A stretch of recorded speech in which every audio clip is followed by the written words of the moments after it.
Bonjour à tous, bienvenue dans ce JT. Nous recevons aujourd'hui un homme qui fait parler les arbres. Didier Van Kovelaert vient de publier ce livre aux éditions Michel Lafon, le journal intime d'un arbre. On en parle dans un instant, juste après le point sur l'actualité de ce jeudi 1er décembre dans le Finistère. Il y a une semaine, la SICA a suspendu les travaux de sa plateforme à Saint-Paul-de-Léon, ordre du tribunal administratif de Rennes. La coopérative légumière réaffirme ce jeudi que son permis de construire est conforme. Selon elle, le juge aurait interprété la loi littorale en faveur des opposants au projet. La SICA avait envisagé ce risque mais l'avait visiblement négligé.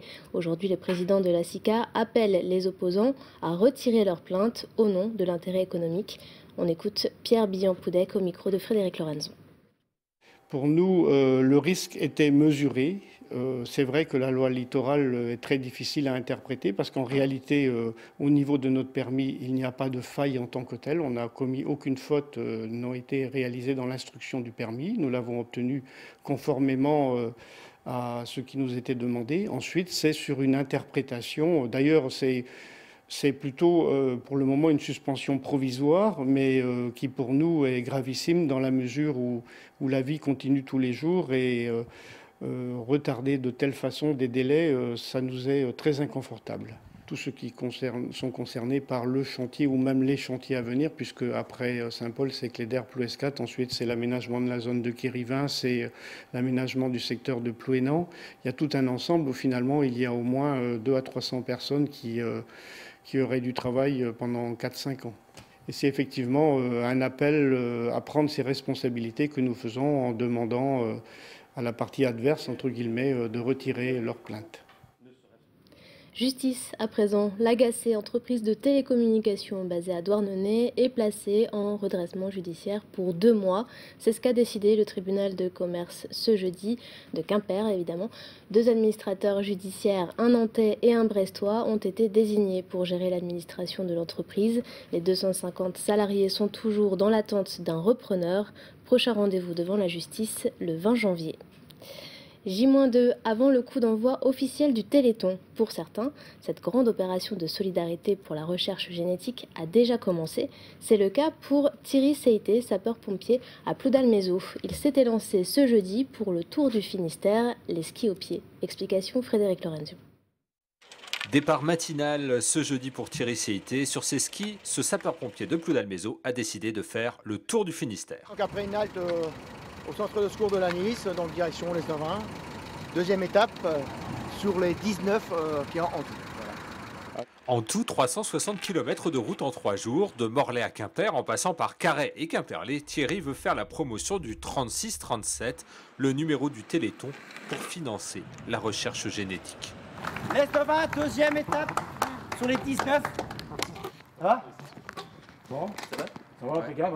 Thierry participe au Téléthon depuis 1989. Détenteur de plusieurs records en ski à roulettes, cet ancien compétiteur a décidé d'allier effort physique et générosité. Donc le but, c'est donner mes muscles sains pour des muscles malades. J'essaye de dire, voilà, un sport qui n'est pas connu ici, le ski roue. Donc, où j'ai couru au niveau national et international. Je suis pompier volontaire, donc je voulais associer les deux choses. Et étant éducateur sportif aussi, donc il faut être un exemple aussi pour les enfants et les gens qu'on côtoie tous les jours. Après une courte halte, Thierry est reparti pour son Tour du Finistère qu'il doit boucler samedi soir. Direction Sker, où un riverain voit passer dans son jardin une route départementale. La raison, une défaillance des actes notariés. Reportage de Kevin Caillé. Ici, vous avez une première parcelle qui fait à peu près la maison plus le bâtiment. Ensuite, vous avez une seconde parcelle qui fait la globalité du terrain. Et ensuite, vous avez une autre parcelle qui est la rue Désiré Granet, qui est cette parcelle-là qui appartient au Conseil général. Enfin, entre guillemets, à moi, mais au Conseil général. Et ce n'est pas une blague, cette portion de route appartient bien à Erwan Allot. 820 mètres carrés qui, sur le cadastre, sont toujours enregistrés au nom de particuliers. Pourtant, cette route est communale depuis sa construction en 1966. Elle est même passée départementale il y a une dizaine d'années, seulement les actes notariaux sont introuvables. Et le terrain sur lequel elle s'est construite est resté privé. J'avais pensé peut-être mettre un péage. Pourquoi pas? C'est une idée. Une erreur sans importance pour quelques mètres carrés. Mais sur 820, la différence se fait sentir. Car Erwan doit payer sur cette parcelle qui n'est pas la sienne, la taxe sur le foncier non bâti. J'ai contacté les impôts pour essayer de éviter de payer des impôts sur cette parcelle dont je ne peux pas jouir. Et ensuite, donc j'ai contacté la mairie. La mairie m'a dit que il fallait voir avec le conseil général. Erwan possède ce terrain depuis 2 ans et les démarches sont engagées depuis 1 an et demi. Une lenteur exaspérante selon lui. Mais le dossier n'est pas bloqué pour autant. C'est l'absence d'acte de publication qui ralentit le processus. Chez le notaire, une vente ne peut pas se faire, rien ne peut se faire sans que ce soit régularisé. À l'époque, on était peut-être plus laxiste sur les actes notariés. Une négligence malheureusement assez courante à l'époque qui ralentit les régularisations actuelles. Rien que pour cette route, 2 autres parcelles sont toujours de domaine privé, une situation le plus souvent inconnue, même pour les propriétaires de ces terrains.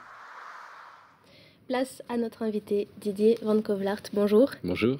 Vous êtes avec nous aujourd'hui pour parler de votre nouveau roman, Le journal intime d'un arbre. Alors, le narrateur de ce livre est un arbre de tricentenaire, un poirier, tombé à terre suite à une tempête. Et il raconte ses 300 années de vie, ses relations avec les êtres humains, les animaux, les végétaux. Mais depuis quand les arbres pensent, Didier Van Kovelaert ? Les arbres se mettent à penser avec plus de loisirs lorsqu'ils sont déracinés et qui n'ont plus à être soumis à leur fonction vitale. L'incroyable travail d'un arbre, chaque jour, en chaque saison, la gestion de toutes les informations, changement de température, de lumière, les attaques de parasites, de prédateurs. C'est un énorme boulot d'être un arbre. Quand on est déraciné, quand après on va être débité en bûche, là on a le temps de penser. Mais l'arbre, justement dans ses rapports avec les attaquants notamment, a fait preuve d'une conscience et d'une gestion des informations et d'une réponse en action qui est hallucinante. Il communique en plus avec les arbres voisins. On l'a prouvé avec un gaz qui s'appelle l'éthylène. Il est attaqué par des chenilles, il va empoisonner ses feuilles pour se protéger et en même temps prévenir ses voisins qui vont empoisonner leurs feuilles à titre préventif avant d'être attaqués. Alors le romancier après, partant d'une telle réalité, est capable de se dire l'arbre, il va faire la même chose avec les passions humaines. Il absorbe l'information, il traite et après il restitue. Quelle est la part autobiographique dans ce livre? Est-ce que vous aussi, vous enlacez les arbres comme le narrateur? Oui, et puis cet arbre était le mien. L'arbre qu'on voit sur la couverture du livre, c'était lui. C'était un poirier de plus de 300 ans. C'était cet arbre sur la couverture. Qui était mon compagnon d'écriture, de vie pendant 25 ans. Était sur la fenêtre dans l'axe du bureau. Puis c'était un arbre qui était en mauvais état quand je l'ai connu. J'ai essayé de comprendre ce qu'il avait. Je l'ai soigné. J'ai eu l'impression qu'il m'a soigné à son tour ensuite. Et quand il est tombé, j'ai eu le besoin d'imaginer ce qu'avaient pu être ces 300 ans de vie et aussi que devient la conscience et la mémoire d'un arbre lorsqu'il n'est plus en activité. Est-ce que tout ça est présent dans chaque bûche? Il va arriver un événement considérable pour cet arbre, c'est qu'il va être transformé en statuette. Une jeune femme va sculpter une statue de femme, lui donner une forme humaine, à même la souche, et sa mémoire et sa conscience vont être pas seulement prisonniers, mais transcendés, magnifiés par cet acte de création et d'amour et de deuil aussi de la part de cette jeune femme qui va devenir une grande sculptrice et qui va faire voyager cet arbre à travers la statuette très longtemps après sa mort apparente. Et la part du fantastique est incontestable dans ce roman. Il y a aussi des données scientifiques, vous en parliez tout à l'heure, par rapport au système de défense que développent les arbres contre les chenilles. Alors, quelle est la part du réel, du fantastique, du scientifique? Tout ce qui concerne le fonctionnement de l'arbre, j'ai pas eu besoin d'inventer. Les gens croient que c'est sorti de mon imagination tordue, mais non. Oui, les arbres attaqués par des punaises de bois sont capables de leur fabriquer une pilule contraceptive. Ils scannent en quelque sorte, je pense, l'insecte, la punaise, pour voir sa composition hormonale et ils lui fabriquent une hormone que par imprégnation, un dosage, une hormone de croissance, un dosage aberrant qui va stériliser ces punaises. Ça, c'est scientifique. Et en même temps, c'est fantastique. J'aime bien quand la réalité dépasse la fiction, mais j'aime quand elles se dépassent l'une l'autre. Et puis, tous les amours, les histoires d'amour qui maintiennent cet arbre en état de veille, ces deux derniers amoureux, la jeune sculptrice dont j'ai parlé, et puis le critique d'arbres, Yanis, qui était en train d'instruire le dossier de classement de cet arbre dans le guide des arbres remarquables de France, sorte de Michelin du monde végétal qui existe aussi dans la réalité. Et c'est grâce à cet arbre qu'il va rencontrer l'amour de sa vie, qui est Manon, et que tous les deux sont liés, elle par la sculpture sur le bois de cet arbre, et lui par l'écriture que lui inspire cet arbre. Ils sont liés, c'est une histoire d'amour, cette histoire entre ces deux êtres, c'est une histoire à trois. Et l'arbre est indissociable de leur fusion amoureuse, de leur mémoire, et voilà.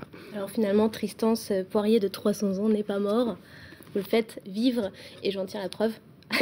Un marque-page fait C'est une autre avec forme son de bois. vie. Ouais, l'édition originale du livre a été reliée dans le bois de l'arbre qui a inspiré ce roman, et avec les chutes de cette reliure, on a fait ces marque-pages qui sont voilà, une autre forme de vie. Merci beaucoup Didier Van Kovlart d'être venu sur ce plateau. C'est la fin de ce journal. Merci à tous de l'avoir suivi et à demain pour un nouveau JT. Au revoir.